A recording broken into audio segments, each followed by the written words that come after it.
I'm standing here at the mouth of the Ballona Creek. To my right is Marina del Rey, to my left Playa del Rey and the LA airport.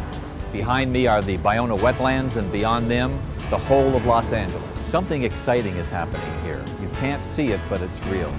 Environmental groups from all over Los Angeles have come together to speak with one voice to create what could be one of the world's great parks.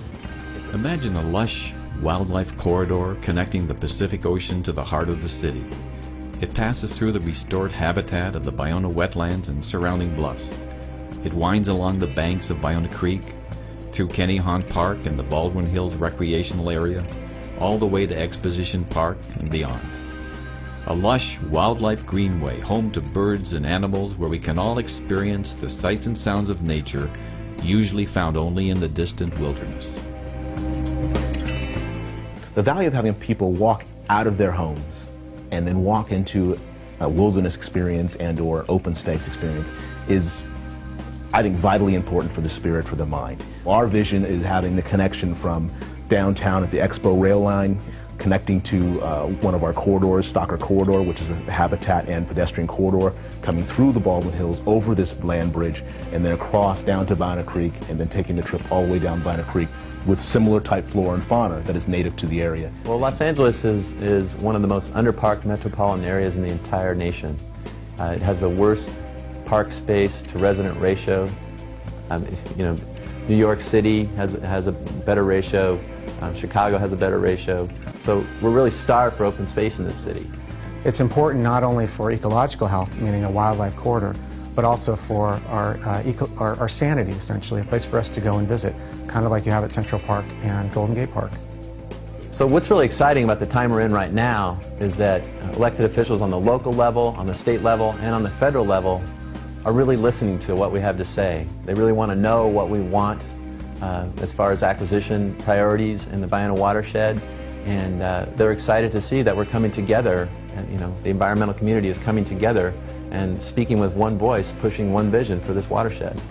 Well, we really see Ballona Creek as a place of great potential. We've been working with kids and community volunteers to create murals along the creek bike path to make it a more attractive place, a place that people would want to come. And more recently, we've been involved with the County of LA and local middle school kids to plant native plants at key locations along the creek. And those too can begin to create habitat for birds that people love to watch. Now that a coalition of environmental groups has saved a large part of the Ballona wetlands from the developers, we have the opportunity to heal this essential ecosystem. Our agency's goal is to find a sustainable way of acquiring and developing these lands, linking them up, creating bridges. Taking a hike in the Baldwin Hills or taking a ride along the Ballona Creek, people are exposed to things that you only find in the outlying rural areas. Our plans at the park are to use the most sustainable practices, the best management practices, to make sure that water is retained on site and treated, that we make sure that the parking lots are permeable surfaces so the water will go back into the ground, and to basically counterbalance all the urban runoff we have in the remaining 125 square miles. This is a critical element in bringing back the marine life in Santa Monica Bay. 70% of the marine life in Santa Monica Bay, either directly or indirectly, relies on the Ballona wetlands ecosystem for its survival. And if we don't put together the Ballona ecosystem along with the other parts of the watershed and make it healthy, then we're not going to bring back Santa Monica Bay the way we want it to be. The Ballona ecosystem extends southward past the Toes Beach Dunes to the El Segundo Dunes. Well, Toes Beach Dunes are an area of 4 dunes. They're the last remaining 4 dunes in the Santa Monica Bay, really, in between Point Dume and all the way around to Palos Verdes Peninsula. And this is a precious piece of land. It's got a lot of biological, ecological reasons for keeping it open and keeping it undeveloped, and I think really it forms part of the Del Rey Lagoon area, which is just adjacent to the Ballona Creek, and it's really all part of the Ballona wetlands ecosystem as it comes through from the bluffs all the way through to the ocean.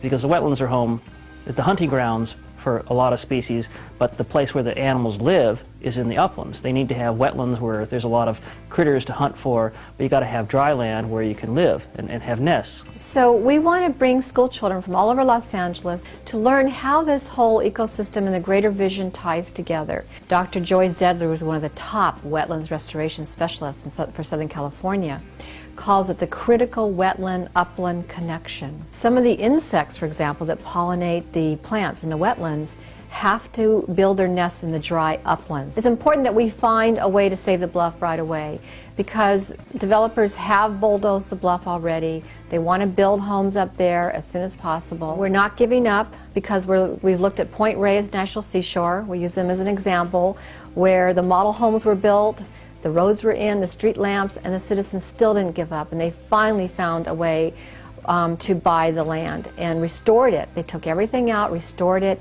and now Point Reyes National Seashore above San Francisco is one of our top national seashores. It looks like an oil field, but it's much more than that.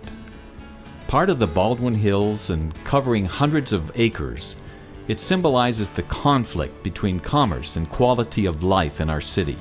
The tangible versus the intangible. One day the oil rigs will be gone. Already the developers are making plans. But rather than pave it and build on it, creating more pollution and runoff and traffic gridlock, let's think about turning it green, making it part of the quality of life renaissance that's taking place in our city right now. Something else is happening here at the mouth of Ballona Creek which is not so exciting. Los Angeles is a sprawling sea of concrete and asphalt, home to 4 million people, hundreds of square miles, and a seemingly infinite supply of automobiles. And every year when the rains come, the detritus and toxins from all those people and all those cars are washed into the storm drains. And much of it ends up flowing down the Ballona Creek into the ocean. It pollutes it, and it makes it unsafe for both human and sea life. The city of Los Angeles is now under federal mandate to clean up this stormwater before it gets here. It's going to be expensive. We've already passed a $500 million bond offering to get started.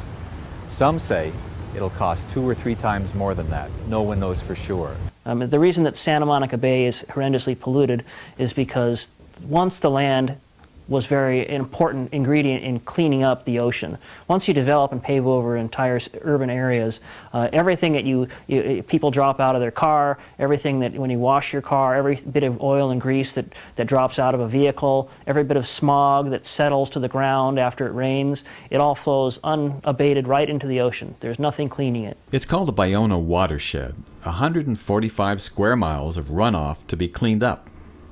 The question: do we build expensive mechanical treatment plants, or do we use a natural treatment system like the one at the San Joaquin Marsh in Orange County? There, urban runoff is diverted into wetlands, where contaminants are removed by natural processes. Instead of concrete and steel, a beautiful natural wildlife habitat was created. Fortunately, here in Los Angeles, we have a place to create this kind of dual-purpose natural system. Some call it the perfect place. 200 acres of as yet undeveloped land at the east end of the Playa Vista development site. The 200 acres of unprotected land that are still left at Ballona, that is east of Lincoln and south of Jefferson, known as Area D, are not an appropriate place to build more apartments, condos, and office space. Instead, it's a great opportunity to help treat urban runoff before it goes into Santa Monica Bay and into the ocean. This is both an economically and aesthetically preferable way than sending it to Hyperion wastewater plant, which is what is being proposed. Hyperion's near capacity and would require probably about $1 billion expansion. That's not fiscally responsible. Because we've covered these wetlands where that water used to come down into the lower watershed and spread out and sit for a while and kind of get treated by this natural process, now it just shoots straight out into the ocean. And so this idea here is to restore that process of letting the water slow down and sit in the flat coastal areas and treat some of that water quality before it gets to the ocean.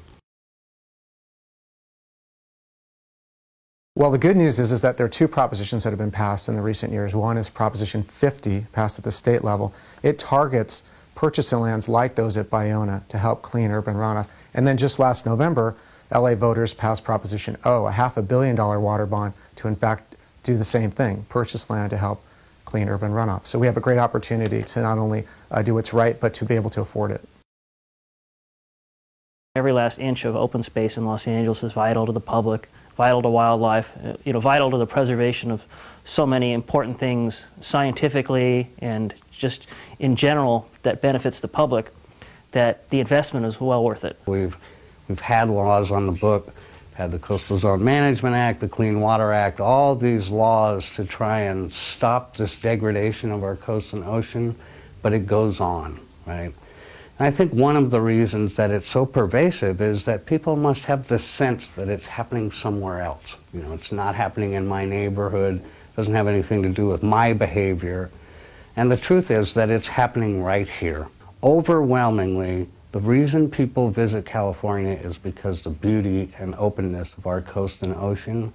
So when you think about this, world-renowned urban natural park, it's not just the economic benefits of cleaning up our water and saving fresh water.